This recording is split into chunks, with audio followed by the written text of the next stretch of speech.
in our country and in my institution, we have the multidisciplinary team, the GU cancer teams, but the majority is blood cancer or upper tract cancer and the prostate cancer.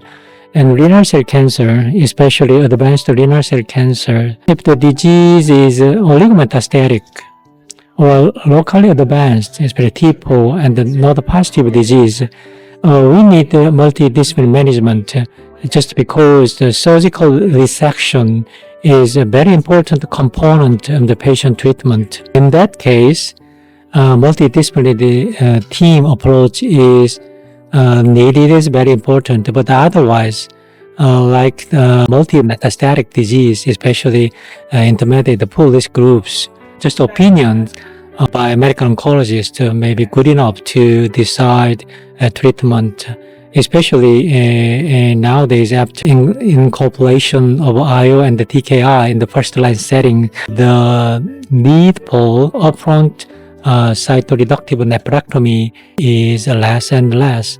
So for me, the multidisciplinary management evaluations is only for patients with a locally advanced and oligometastatic disease.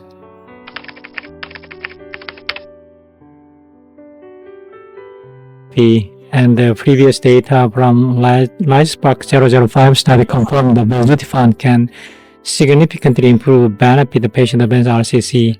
For Asian peoples, the belzutifan also showed a very high response rate, about 30%, and including 1 CR, even though it's a very limited number of patients in belzutifan arm. It showed a higher response rate and the longer progression-free survivors compared to everolimus.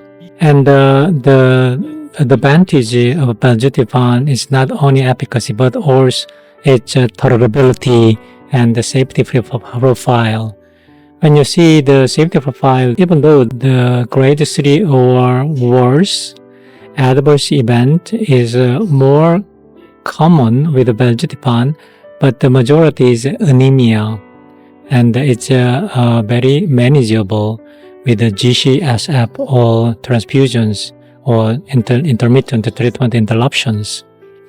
And the number of patients who discontinue treatment with belzutifan is less than 5%. As you may know that the tolerability of belzutifan is very high. That is the reason why the belzutifan is incorporated in the adjuvant setting and the first-line treatment settings. And even though the overall survivor was not observed in the LIGHTSPARK-005 intention to treatment population and the Asian population, it may be caused by a post-trial treatment. We also have the effective treatment with tibozanib or lenvatinib, everolimus, and the data of Asian countries from major cancer centers located in East Asia. The patient who enrolled in the trial could have the accessibility to clinical trial. That the subsequent treatment could lead to lack of survival benefit in phase 3 trials. I think we don't have any doubt that the belzutifan don't have efficacy. It's effect. But the main problem is that the cost. Nowadays, only United States has approved the use of belzutifan. I think in near futures, the belzutifan is approved, available in East Asian countries. But the main problem is the accessibility.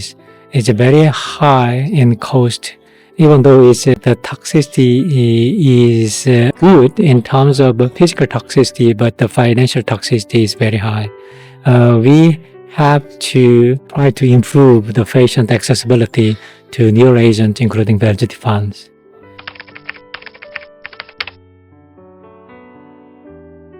We have a lot of options first-line therapy like IO and IO-TKIs. And for IO-TKIs, a lot of options like the pembrolizumab, axitinib, and the pembrolizumab, lenvatinib, and the nivolumab and the cabozantinibs. The response rate of the pembrolizumab achieves 70%. It's really hard to achieve more response and prolong more progression-free survivors.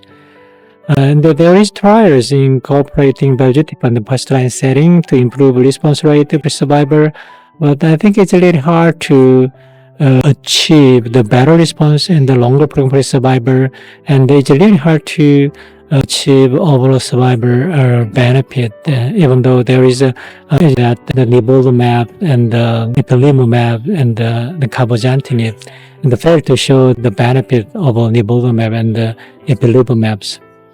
But the trial is ongoing, and when we consider the benefit of belzutifan, especially the tolerability, it could be incorporated and could lead to improved efficacy with resolved tolerabilities.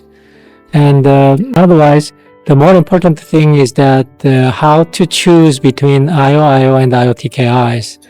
Yes, but really tough questions. But for me, considering tolerability, I prefer to use IO and only reserve IO-TKI for patients with advanced the poor performance status who have only one chance of treatment options.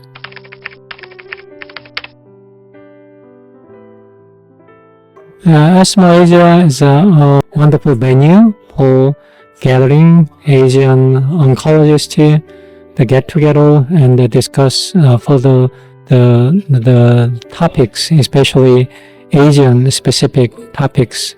Actually, this is first time for me to take part in the ESMO Asia.